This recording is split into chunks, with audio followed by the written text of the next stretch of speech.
Authentic স্বাদের নেহারি আজকে আমি রান্না করে দেখাচ্ছি। দেখুন কতটা পারফেক্ট হয়েছে, ভিতরের মজাটাও একদম ছপ করে বেরিয়ে পড়ছে।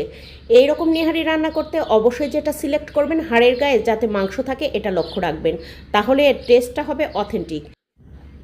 আর প্রেশার কুকারে নিয়ে নিয়েছি সব কিছু ধুয়ে পরিষ্কার করে, দিয়েছি 1 কাপ পেঁয়াজ কুচি, দিয়েছি হাফ কাপ আদা রসুন জিরা বাটা, দিয়েছি স্বাদ মতো লবণ, হলুদ, মরিচ, গোলমরিচ, তেজপাতা, লং, দারুচিনি, দিয়েছি সাদা এলাচ, কালো এলাচ থেতো করে, তার সঙ্গে আমি দিয়েছি জয়ফল, জয়ত্রী, আর তার সঙ্গে দিয়েছি এখানে আমি স্টার মশলার কয়েকটা পাপড়ি, দিয়েছি একটুখানি গোটা জিরা, সর্ষের তেল আর পানি দিয়ে এটা প্রেশার কুকারে 7টা সিটি দিয়ে নিয়েছি।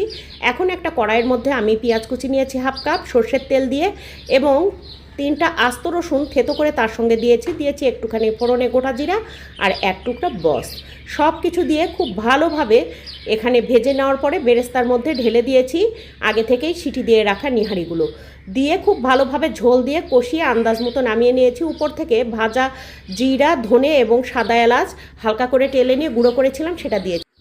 এখন সার্ভিং বলে সার্ভ করব, সেজন্য এখানে সার্ভিং বলে তুলে নিয়ে উপর থেকে আদা কুচি দিয়েছি, ভাজা মশলাটা উপর থেকে একটু দিয়েছি, পুদিনা পাতা দিয়েছি আর দিয়েছি পেঁয়াজ বেরেস্তা, একেবারে অথেন্টিক স্বাদ।